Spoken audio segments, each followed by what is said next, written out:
So this is the part A of the KhoodeelaarTV Channel, World Exclusive Diagnosis of Fleet Street, that is the newspapers published from London, English language newspapers published from London,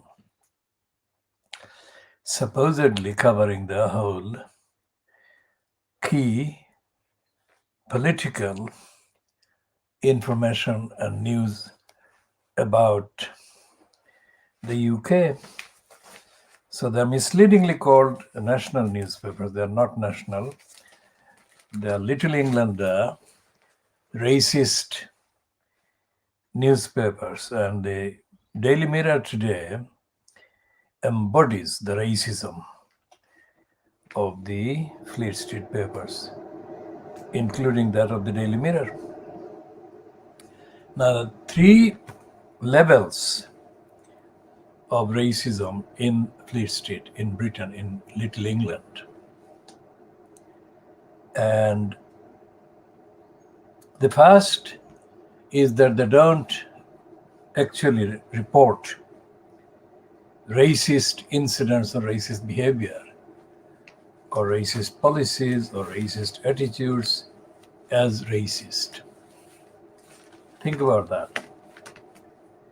They only treat as racist anything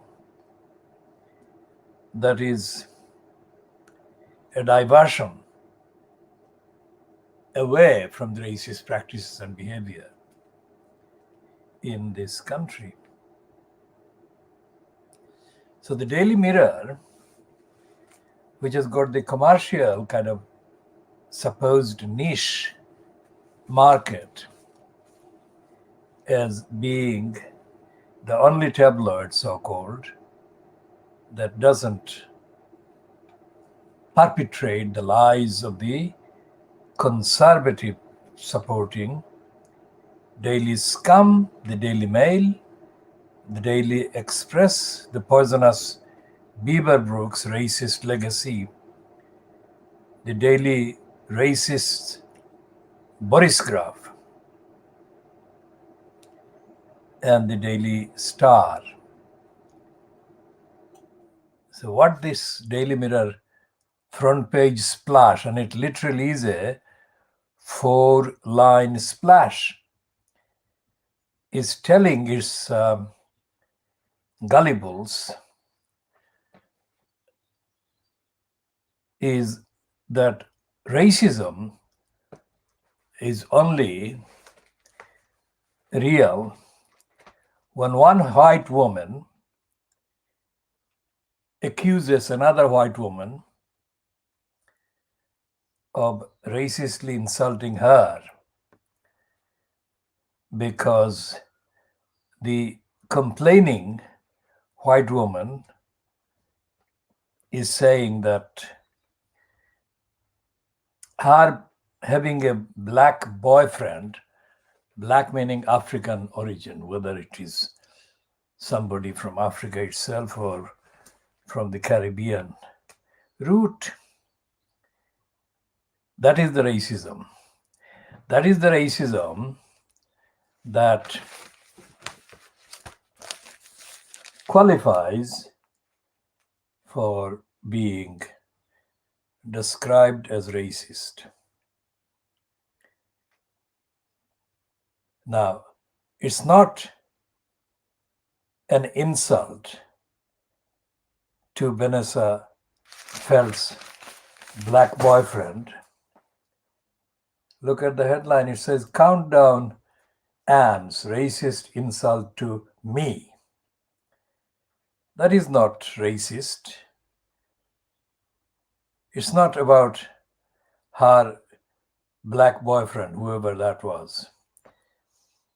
It's a racist insult to Vanessa Feltz, a white woman, by Anne Robinson, another white woman.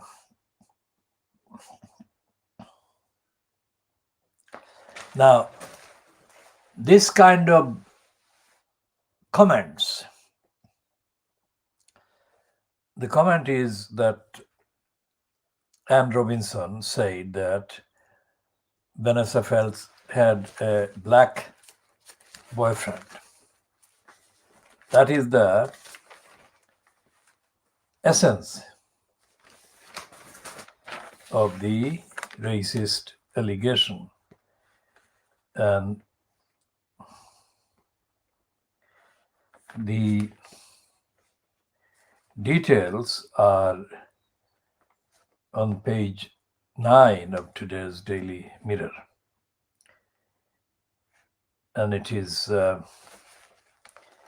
alleged exclusive by Tom Bryant, who is Daily Mirror's showbiz, head of showbiz. It's not head of ethics or morality, because they don't have an ethics or morality section. And Vanessa Feltz is quoted as saying, "I thought it was very ill-judged and they must have agreed." And the Vanessa Feltz went on a Celebrity Weakest Link in 2006, expecting an acid-tongued remark or two from Queen of Mean, Anne Robinson. But she claims the host went too far. Passing comment on her relationship with Anglo-Nigerian singer Ben Ofoedu,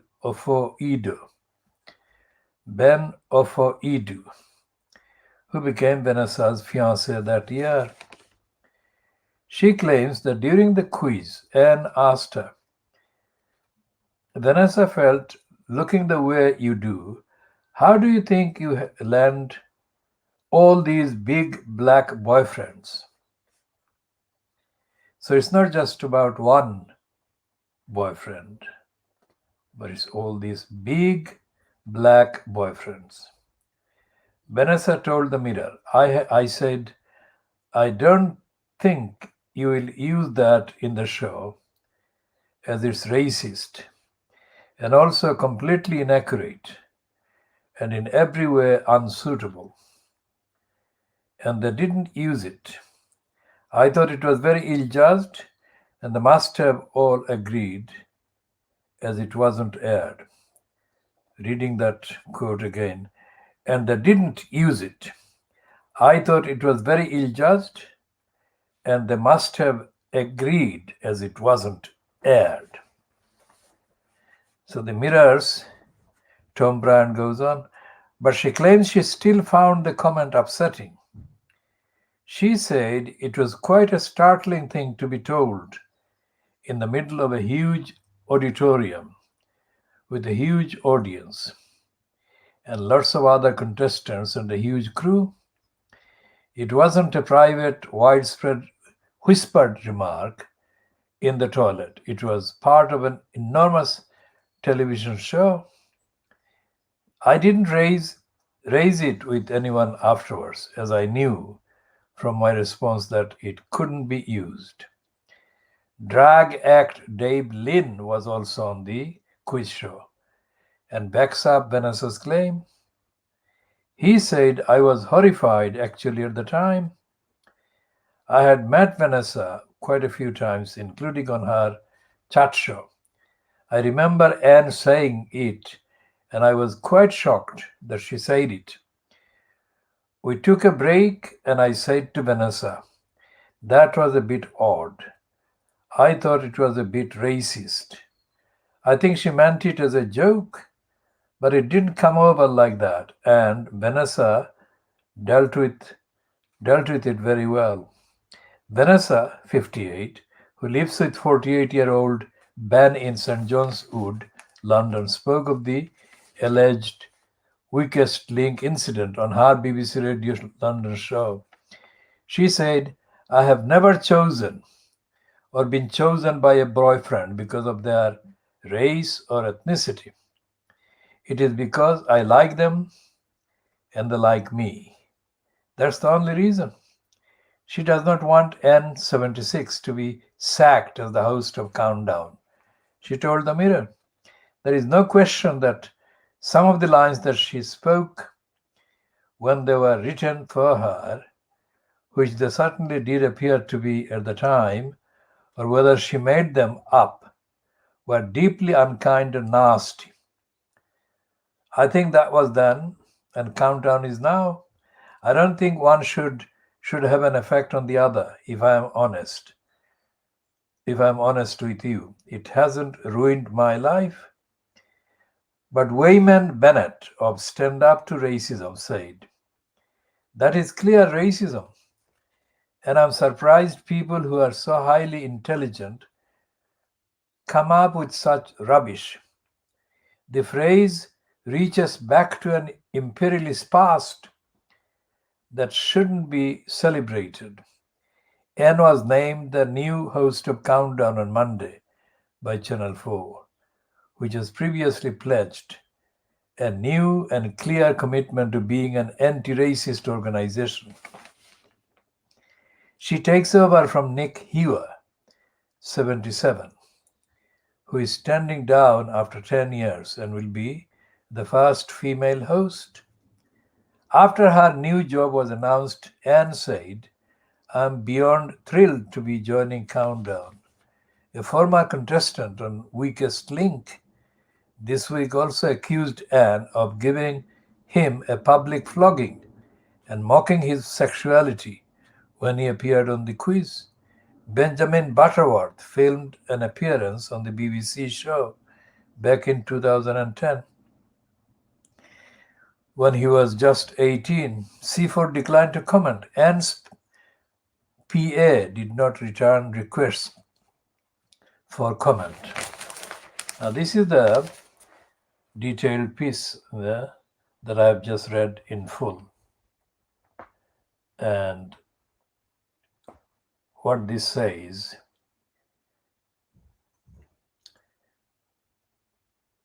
is completely racist because, quite literally, every day in Britain, racist comments and racist bias and racist prejudice and racist obstruction and denial is carried out and perpetrated by racists against people of African origin and African descent, just like this Ben, who is the fiancé that Vanessa Feltz was kind of insulted about. This racist attitude is practiced and perpetrated by racists against African people, against people coming from the Caribbean background, people coming from Asian subcontinent, from other parts of Asia. And in the context of the last 30 years, or the last 30 plus years, which is the period that is covered by the revived, reinforced, and reintroduced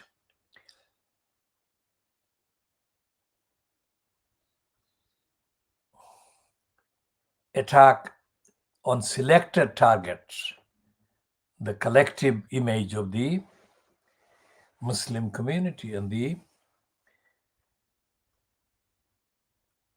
implications of the attacks and the reason for the attacks on the Muslim community collectively. In the previous communications that we have posted before we started this channel, KhoodeelaarTV Channel, we have exclusively diagnosed the racists every day, or the everyday behavior of racists in this country. And we encountered racism, as we said, in February 2008 from an employee in the UK House of Peers, a woman called Chris Price.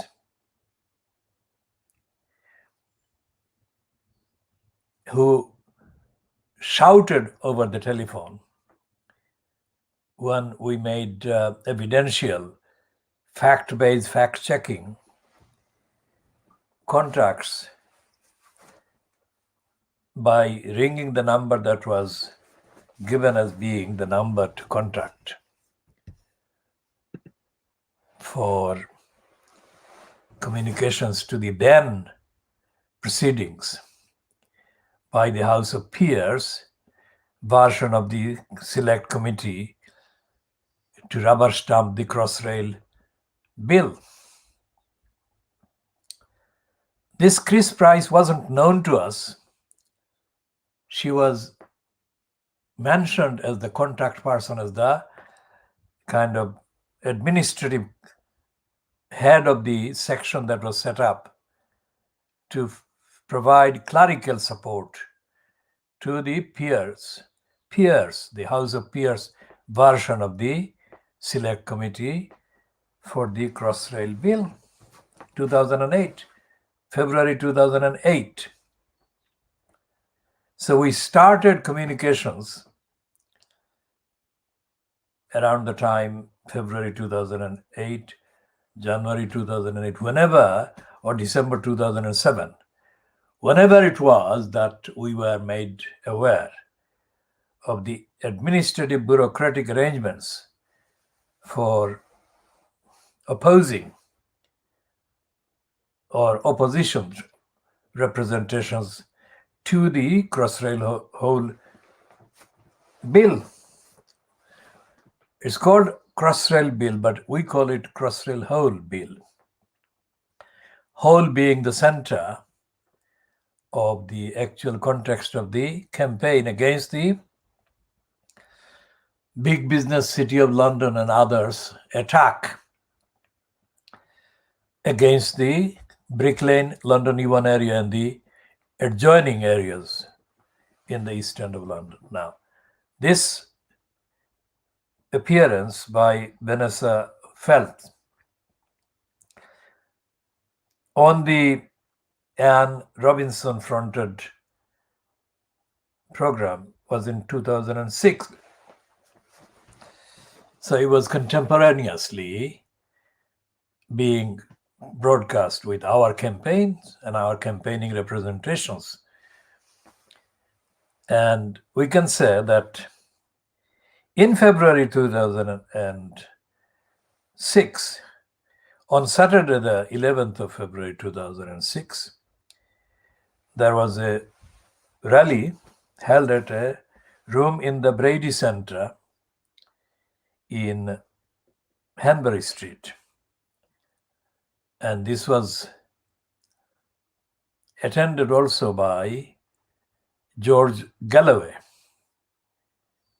And there was a gathering of maybe 100 people, not more than 100.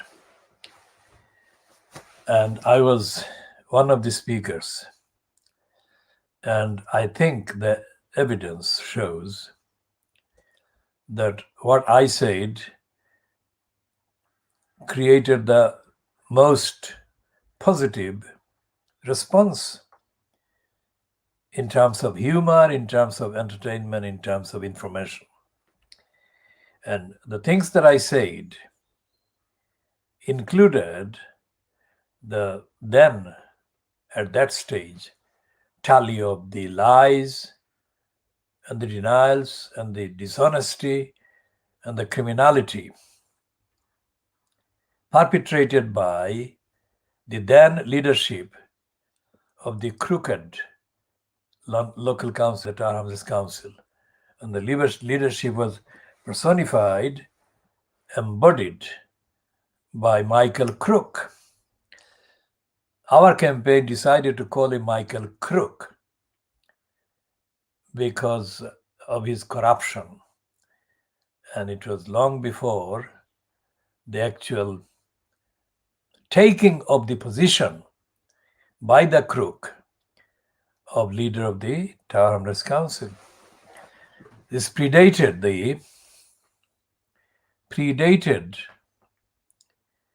the events that the Tar Hamlets Council was involved in, as it was playing the role of stooge, colluding with and capitulating to the agenda of the City of London big business interests that wanted to destroy the Brick Lane area. The demography, the social composition, and the community that Brick Lane is and has been and had been for decades. What I mean by that is that out of Bangladesh itself, there is no other place anywhere in any part of the world where Bangladeshis feel as if they are in Bangladesh, a little part of Bangladesh, as they have been doing in Brick Lane. That is the significance of Brick Lane, quite apart from the other aspects of the role of the area that affects so many Bangladeshis. Now, this is not to deny the fact that there are so many problems within the Bangladeshi community in Brick Lane and in the rest of the Bara and the rest of the world where Bangladeshis live or struggle to live against racism. The point made in this Daily Mirror splash today about the exchange, which in her own comments to the Mirror, Vanessa felt underplays, and she thinks that the new announcement by Channel 4 television that Anne Robinson will be the new presenter of the countdown program on Channel 4, the afternoon program on Channel 4, that this remark, despite this racist remark or the remark that the Mirror is calling racist and Vanessa Feltz is saying it was ill-judged, they are not asking for the racist to be sacked from the Channel 4 program. So racism is being abused as a topic by both Vanessa Feltz, because she timed her comments about Anne Robinson, or she timed her comments about the 2006 comments by Anne Robinson. Shortly after, Channel 4 television announced that Anne Robinson would be the first woman presenter of the countdown program.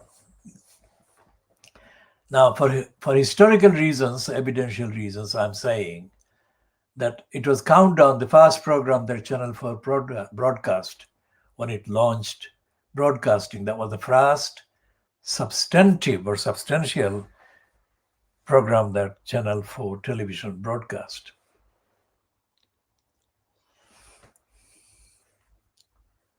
And so therefore it is the most associated program with the Channel 4 channel itself. So while Anne Robinson is being accused in 2021 of having made a racistly insulting remark about Vanessa Feltz, and the Daily Mirror has made a big issue of it today. Biggest splash, 4 lines.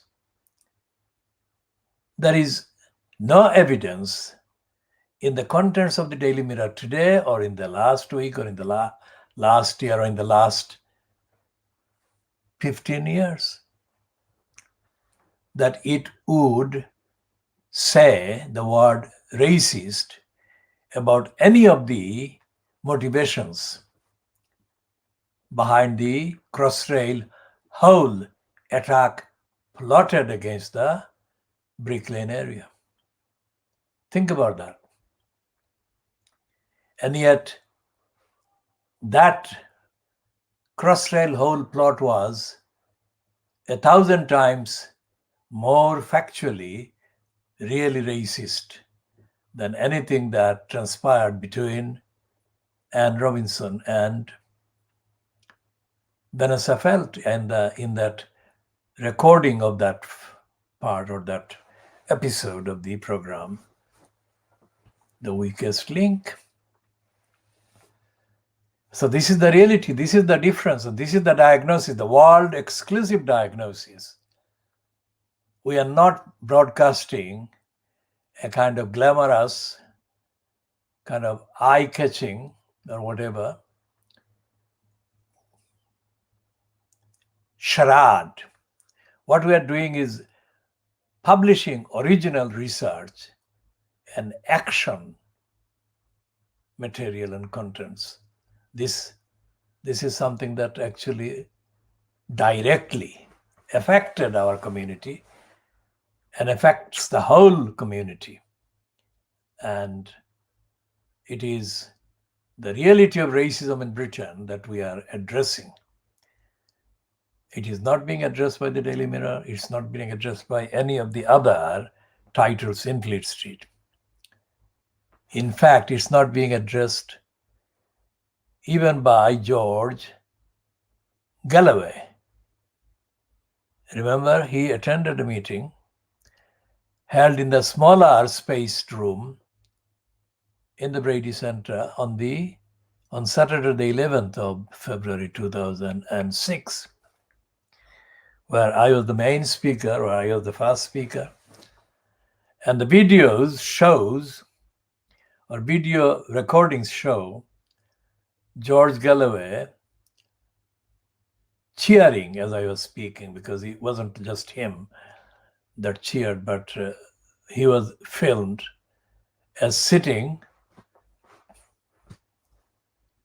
on the platform to the left of where I was speaking. And my main speech was about Channel 4. The main speech about him, that is George Galloway, was about Channel 4. As I spoke, I mentioned Peter Brazen-Gitt. Now, Peter Brazen-Gitt is currently chair of the ITV company, but he was at the time the main executive pimp who was involved in doing the pimping of various punters for the prostitution outlet, Celebrity Big Brother House, where Galloway had been lured, in my view at that time, to appear. Now, Galloway said the only statement he made when he was condemned for appearing in January on that show, that he did that because the fees he would get would benefit his political cause or causes. Since the furious outcry condemning George Galloway by the Labour Party and others over his appearance in January 2006 on that program, no evidence has been made public or published or been available publicly about what political benefit George Galloway served or delivered as a result of the money that he received or he was paid. or he admitted receiving, or he admitted making the contract for receiving. So we can only go by what is available publicly. Remember, this program, even if it carries unique and highly kind of strong words of condemnation about individual perpetrators, we never, ever do that without substantial evidence behind the comments. And the other thing is that we only make the comments that we do because no other channel or no other broadcaster is ever saying the things that we say factually, morally, ethically. So George Galloway was there at the gathering on the 11th of February 2006, where I said Peter Brazen Git. Now this is a unique kind of re-editing of the names of perpetrators, because Brazen Gate was kind of prostituting the whole idea of television. And this is a continuing kind of prostitution, the whole thing about celebrity Big Brothers, and they gather themselves or the participants either on locations in South Africa, not just Channel 4, but other channels like ITV, or locations due to the COVID pandemic crisis, or locations in Wales or other places. These are pretexts for staging, practically staging pornographic events. And any study of the viewing figures of pornographic sites, which we have to take into account and investigate regularly for fact checking, will show that the channels or outlets or video streaming platforms that stream pornographic content get the highest numbers of people viewing those. And there is nothing up to this stage that exists that can deal with this, let alone stop this. And there is no counterpart kind of outlet or programming anywhere, not in the UK, not in the USA, not in Western Europe, not in South Asia, not in India. Nowhere is there a serious, reliable program of education, long-ranging education about the impact and the implications of the pornography, literally pornographic sites, as well as pornography that is disguised as almost respectable channels or contents everywhere. So when George Galloway in January appeared in the Brazen Gate orchestrated pornographic program, Celebrity Big Brother, he knew that it was not a moral position, that it was not an ethical channel, that it was not likely to create any political benefit that was consistent with ethics, morality, and dignity. So the claim that he made in January 2006, saying words to the effect that his appearance fee would help his political causes, which were known at the time and which have since been still known at the time, and now to feature the alleged solidarity by George Galloway with the people of Palestine. There was no other cause that has been known to be associated with George Galloway in any comparable way. Although he did receive money from Zulfikar Ali's Bhutto's daughter,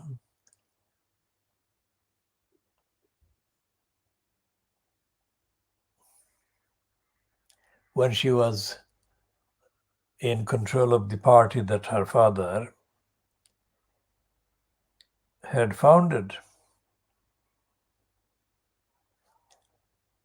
Although he did receive money, and the BBC's Newsnight program did publish a very detailed edition about George Galloway's receiving money from Benazir Bhutto and Pakistani sources and others.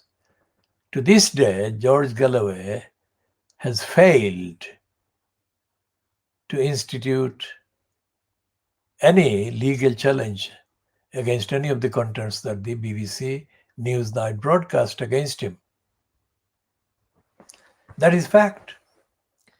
And the fact matters because George Galloway only became an MP again after being ousted from the Labour Party by then leader Tony Blair, only became able to spend money after the Daily Telegraph group was forced to pay him significant amounts of money over his libel claim against them, over their claim that he had participated in forgery about Iraq.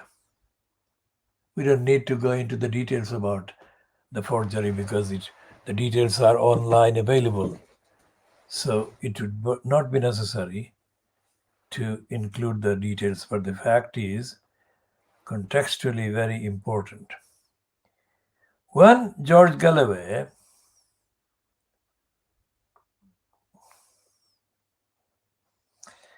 was accused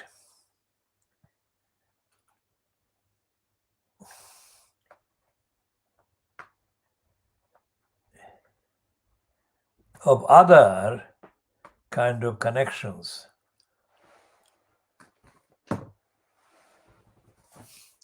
George Galloway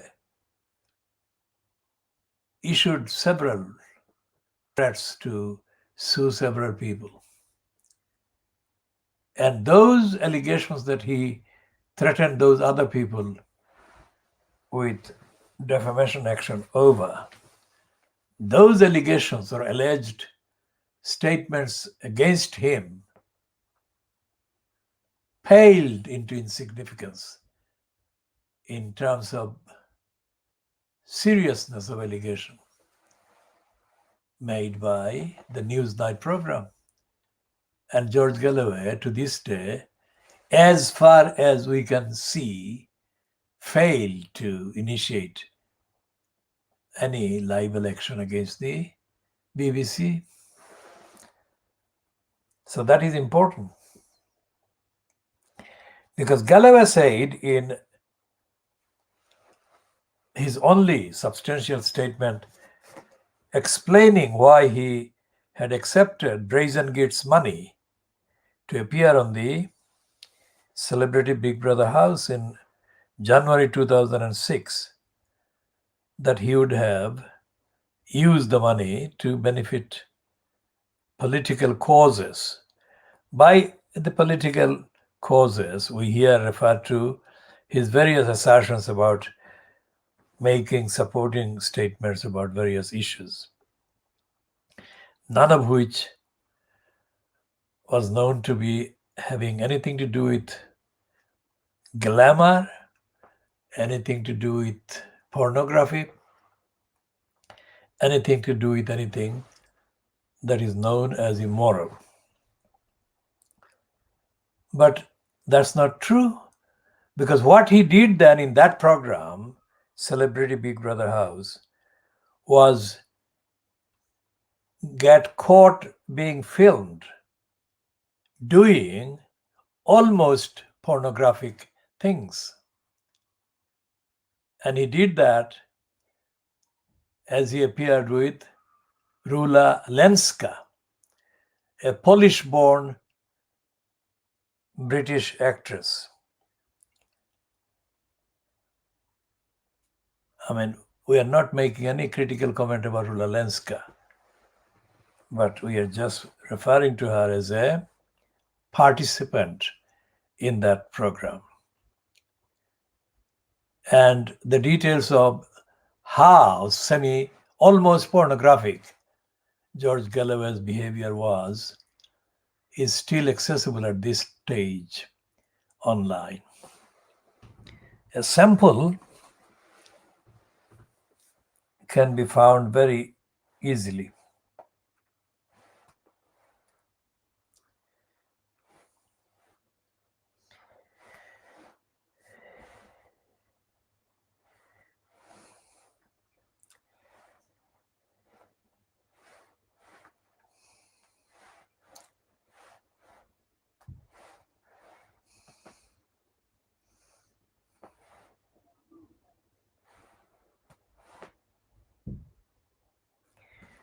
So this is the result of this search that I have just done online.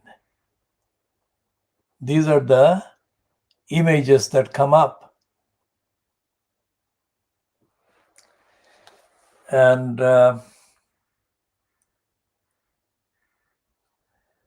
many of the captions read as follows. Galloway cat act sparks anger. Rula Lenska fears infamous celebrity. Celebrity Big Brother icon Rula Lenska. Celebrity Big Brother icon Rula Lenska. Rula Lenska cat moment. Celebrity Big Brother was a huge whatever. Big Brother moment with George Galloway. And there was a cover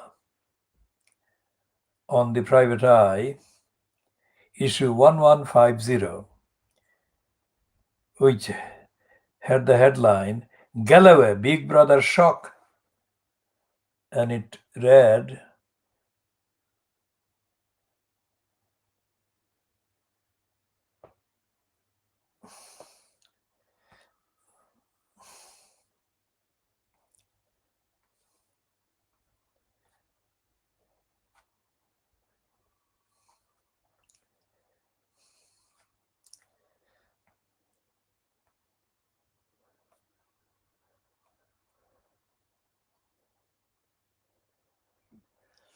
so it said, Galloway, Big Brother shock.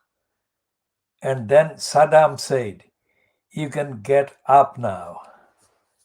So they've kind of, the Private Eye have used that to juxtapose contextually a reference to Galloway and that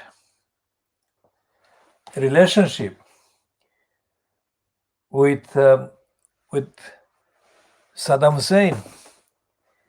That is the relationship over which he got paid libel damages by the High Court in London when he sued the Daily Telegraph group for accusing him of forgery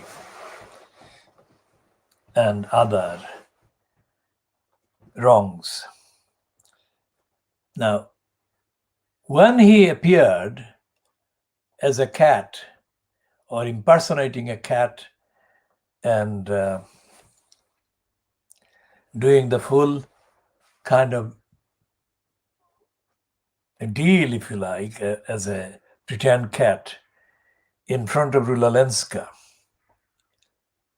that could never, ever come across as a dignified act of political, moral, principled behavior. Whoever he had said he was going to influence and benefit by appearing on the show pimped by Peter Brazelgate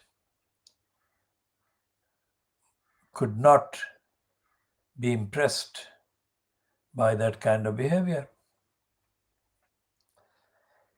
We had decided in January 2006, in fact, on the 17th of January 2006, the Khoodeelaar campaign held a series of street events in and around Brick Lane.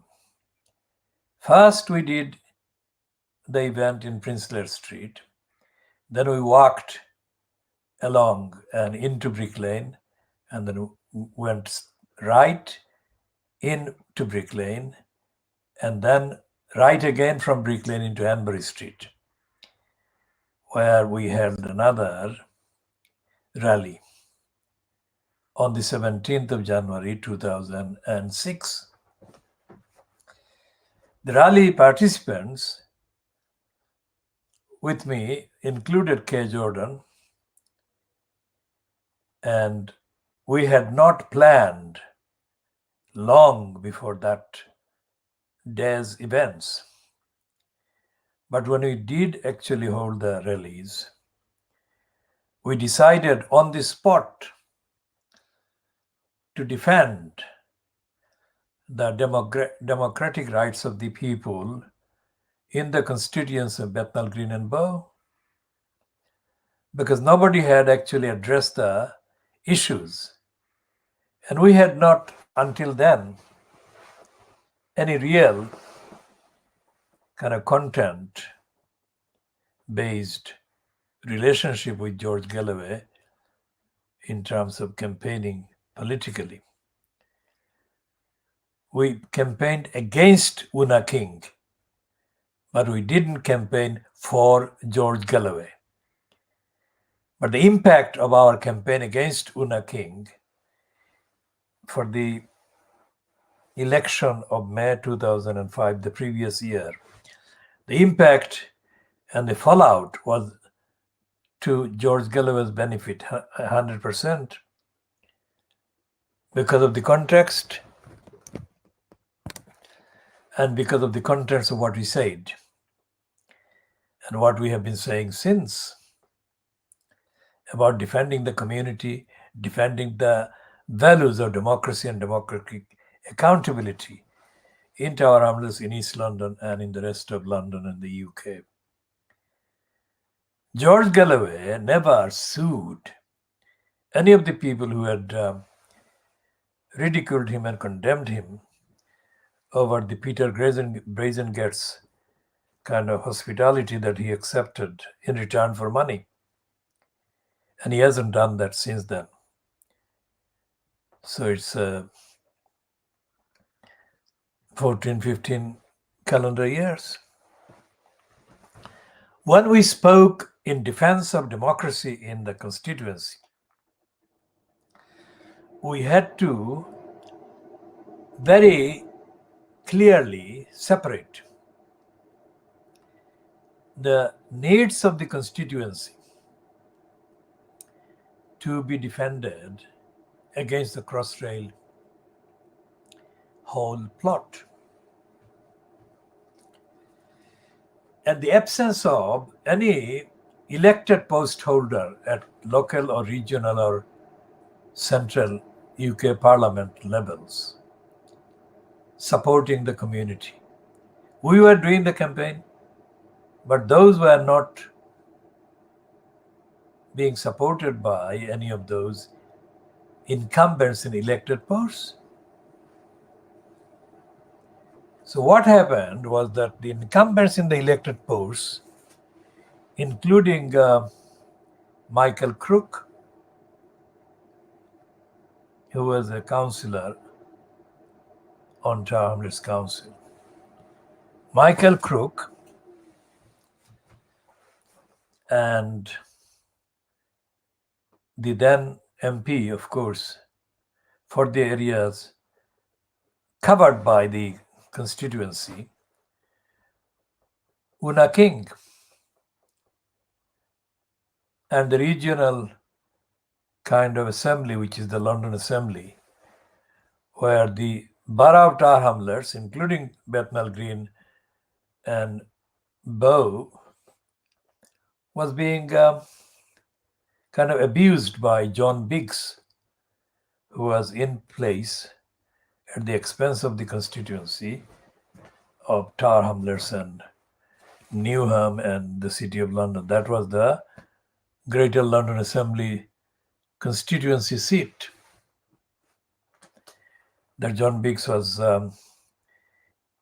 incumbent at the expense of. But you see, Biggs, Michael Crook, and the rest of the Tar Hamlers Council's elected councillors, and of course Una King, all of them were either complicit with the Crossrail Hole plot or were kind of silently kind of sabotaging or trying to sabotage the Khoodeelaar campaign against Crossrail Hole. Because all of them, each of them, had an interest in terms of career and in terms of other personal gains if the Crossrail plot, the whole plot, went ahead. So they left us with hardly any option but to identify the political kind of agency.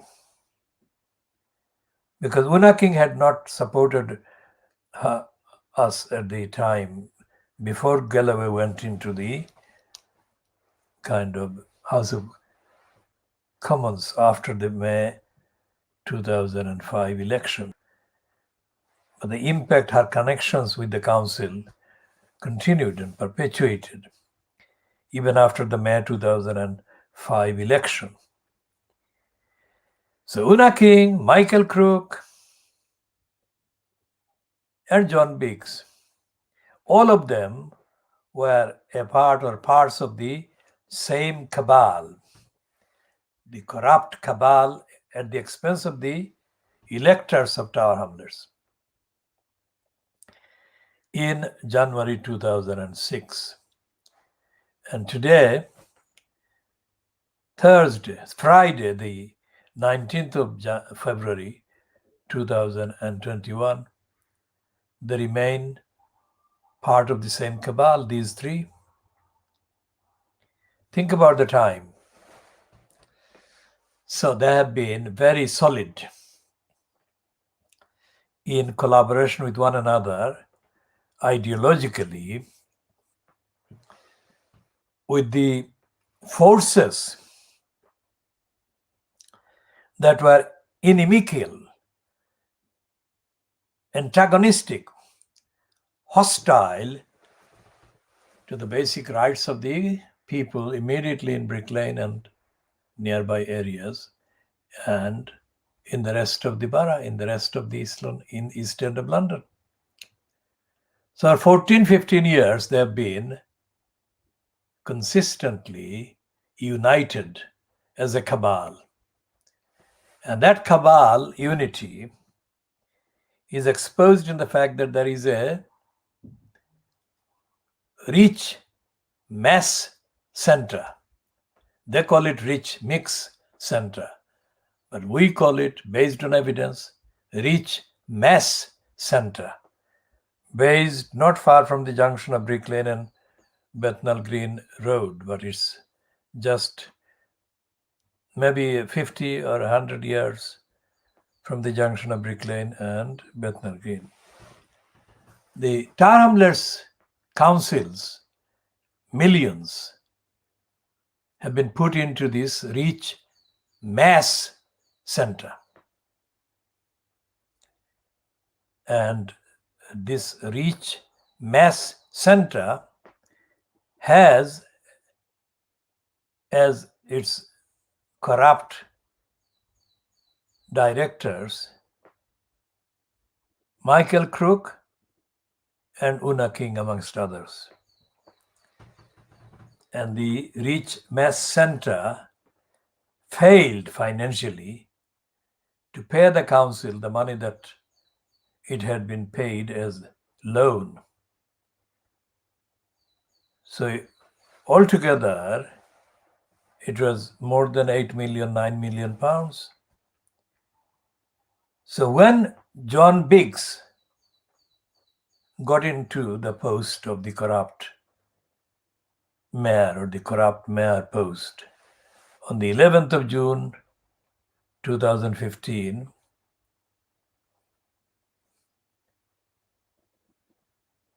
the first decision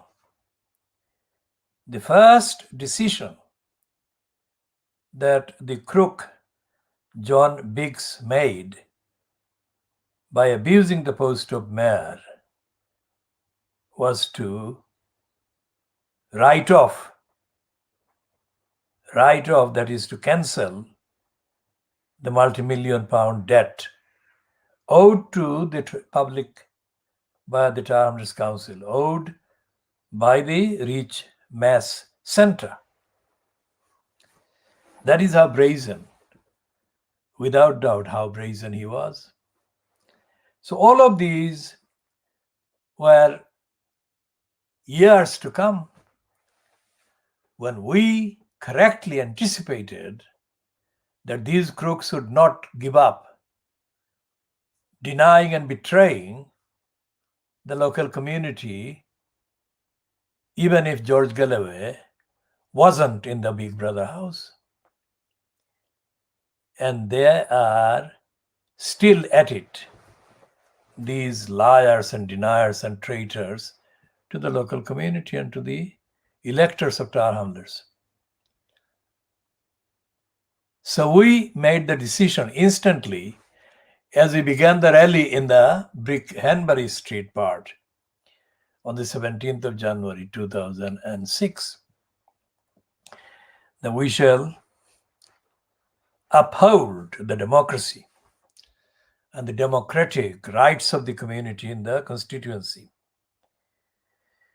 And we shall condemn those liars who were abusing Galloway's appearance in the celebrity Big Brother house to score points against him personally.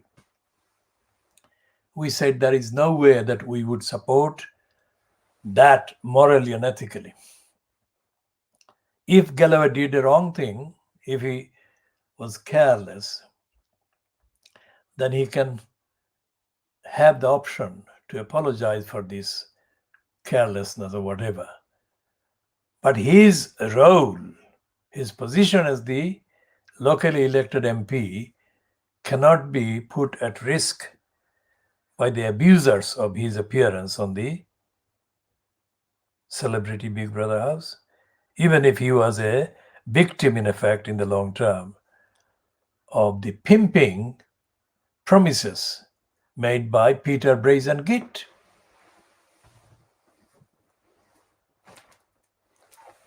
So we did support George Galloway's democratic right as an MP to return to Parliament and return to parliamentary duties.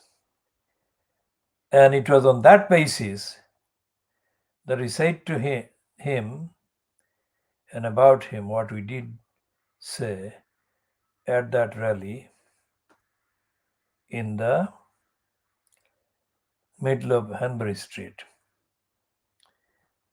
on 17th of January 2006.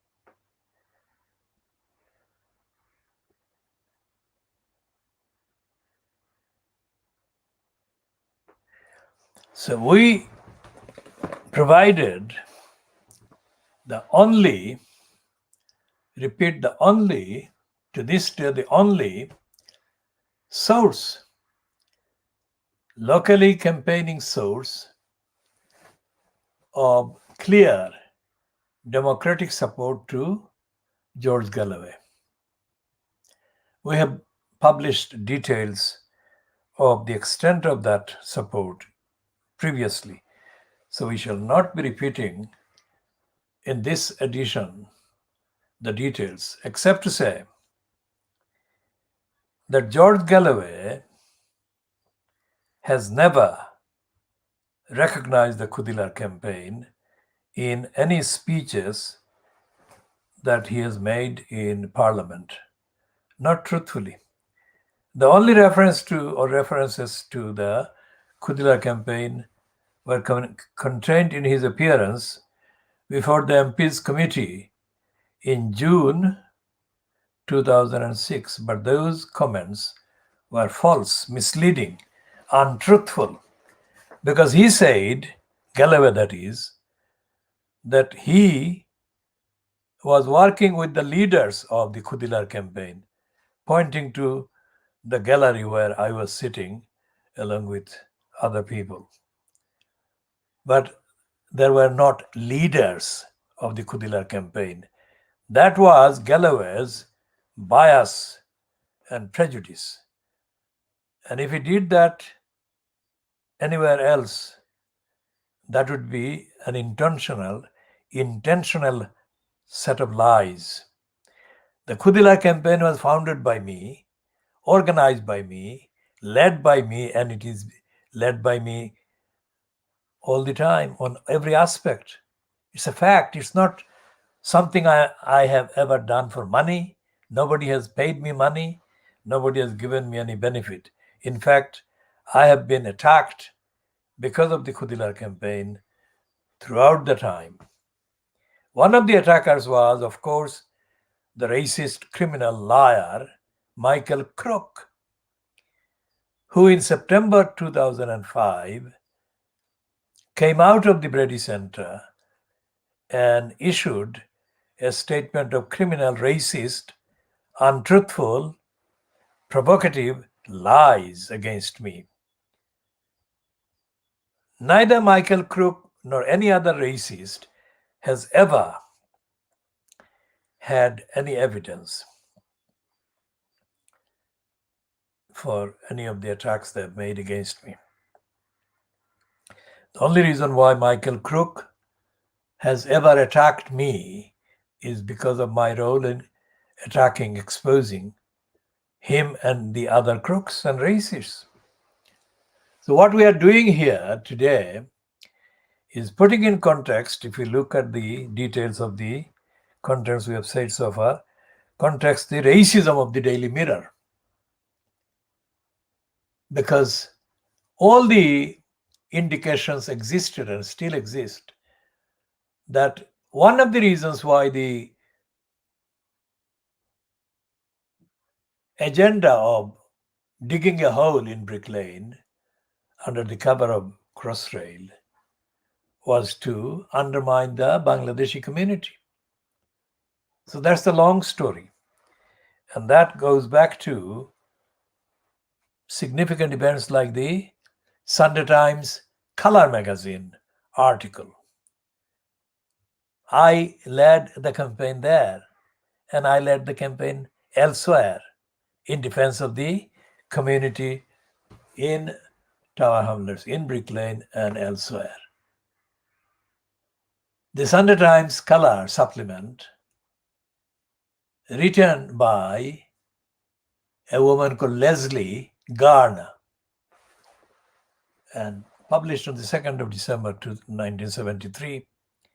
1973 is the date. If I had said any other date about that, that would have been an error. The correct date was the Sunday Times of 2nd of December, Sunday, of course, 1973, carried a detailed attack on the Bangladeshis, written by Leslie Garner. So the attack by the Crossrail hole plotters against the Bangladeshis in 2006 came what? More than 10 years. No, not more than 10 years. 1973, 83, 93, 2003, more than 33 years after the Sunday Times article of 2nd of December 1973 came the attack by the, 30 years later, because in December 2003, K. Jordan and I formed the campaign against Crossrail hold. So it was 30 years exactly. And the attack by the Tower Hamlets Council and John Biggs and Una Kings against the Brick Lane area started, say, 2003. And when in 2006, George Galloway referred to leaders of the Khoodeelaar campaign, he lied. Whether he lied intentionally or whether he lied out of prejudice, we do not know, because he has not explained what his motive was. But it was not a lie that could be sustained by the truth. I appeared with George Galloway on several platforms that we created after January 2006, as I said. One was 11th of February 2006, and the other was in March at a platform in the Myland area or in the Bow area. And at none of these events did George Galloway focus on opposing racism.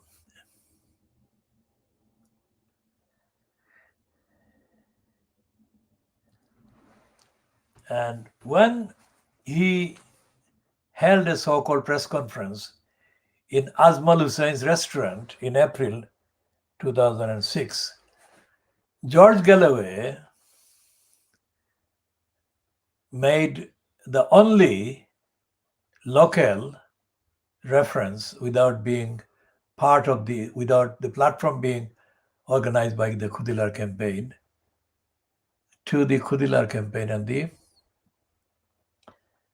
transfer of council housing stock campaign.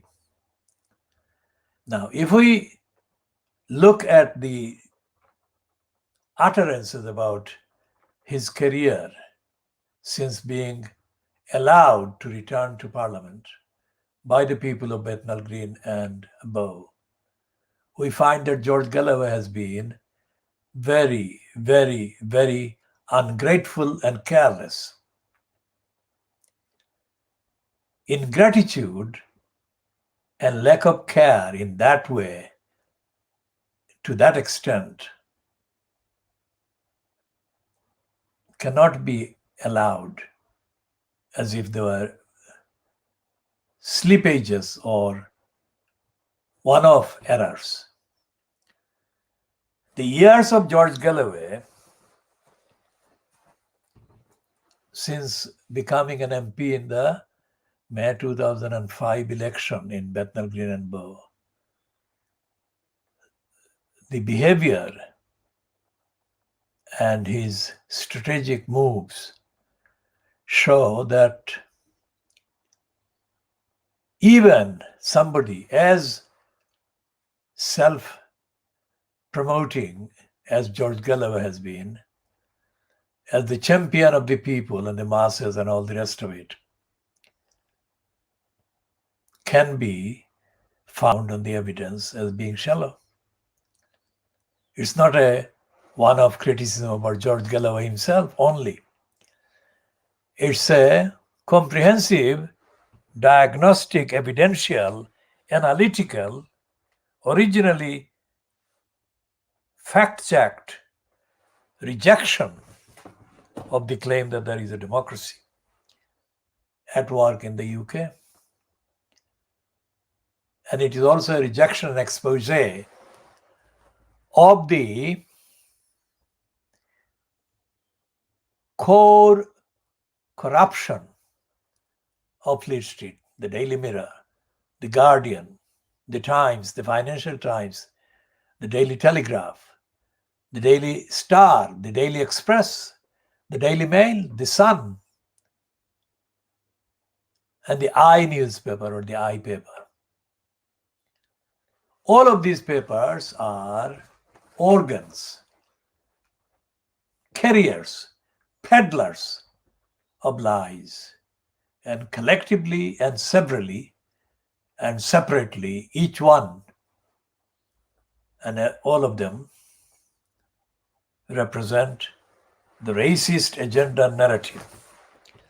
Why we are talking about racism in this part? Because of the start.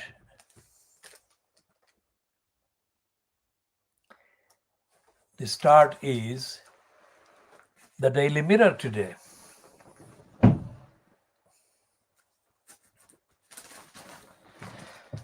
Remember, Vanessa Feltz was one of the people that Vanessa Feltz was one of the leading anti-Jeremy Corbyn propaganda heads. During the critical time, while Jeremy Corbyn was installed in the post of leader in the House of Commons, leader of the Labour Party, the named people that actually featured as against Jeremy Corbyn and the names that the Fleet Street actually gave absolute prominence to included Vanessa Feltz, included the countdown, maths calculator, Rachel, and Maureen Lipman,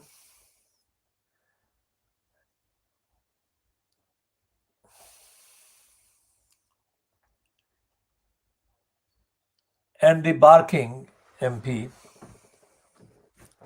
Margaret Hodge. Margaret Hodge, Vanessa Feltz, Maureen Lipman, Rachel at the countdown program on Channel 4, and this one, Vanessa Feltz. And there is no evidence, absolutely no evidence, that any of these women has opposed racism.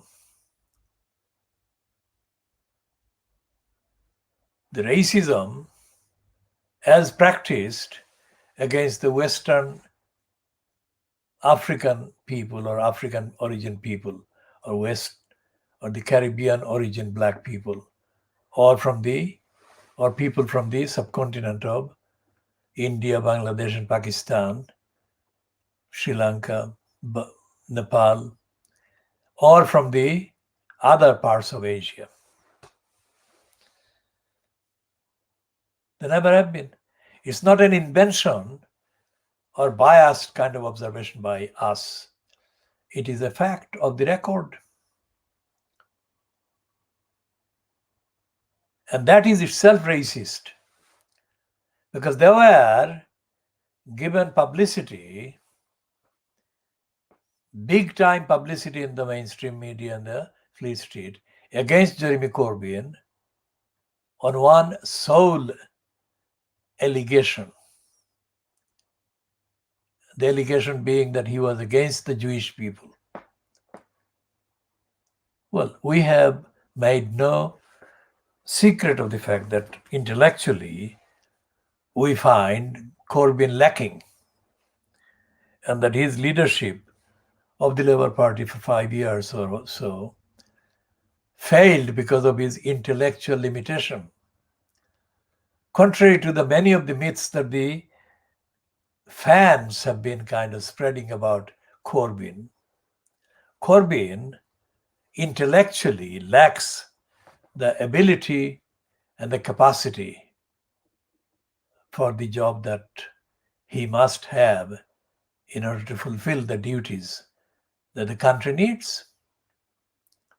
Having said all of that, we also give him the benefit of the universal entitlement that he should not be targeted by false allegations. None of the assertions against Corbyn being against the Jewish people has been substantiated. But they equate Corbyn's statements of support for the Palestinian people to his being anti or against the Jewish people. How can that be? Surely, objectively, the internationally objectively defined objective definition of solidarity and support with the people of Palestine because they are persecuted people. How can that be used as any evidence of any denial of the human rights of Jewish people by Jeremy Corbyn or anyone in a similar or comparable position? Where is the evidence? Even the United Nations, which we are not a fan of in terms of the United Nations bureaucracy, but the evidence is so overwhelming that the Palestinians are being persecuted for decades that even the United Nations bureaucracy has to publish, although not as frequently as it should, but it does have to publish frequent reports about how the Palestinian people are being persecuted. Whoever is persecuting them, it does not matter. The fact that they are persecuted is the main matter. And if anyone says that this persecution is wrong, is doing the right thing by international standards.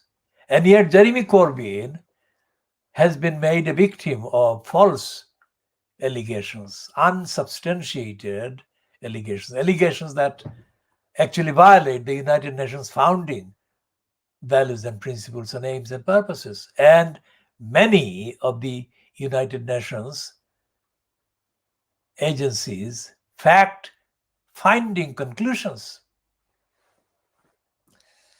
And the Daily Mirror has been one of the perpetrators of the lies against Jeremy Corbyn without any evidence. And yet it is running this splash that Corbyn would never be given. This splash is given to one of Corbyn's tormentors, Vanessa Feltz. Corbyn has never been given any such heading by the Daily Mirror. And the Mirror is a so-called lever supporting paper.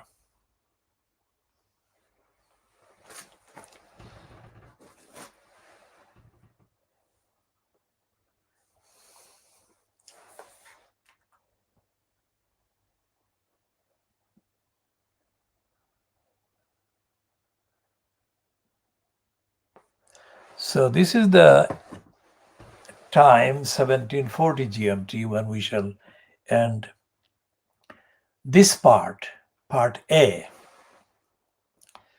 of the KhoodeelaarTV channel, Diagnosing Fleet Street. And we have focused almost entirely on the role of the Daily Mirror in terms of Fleet Street. And we have covered and updated on George Galloway and his role.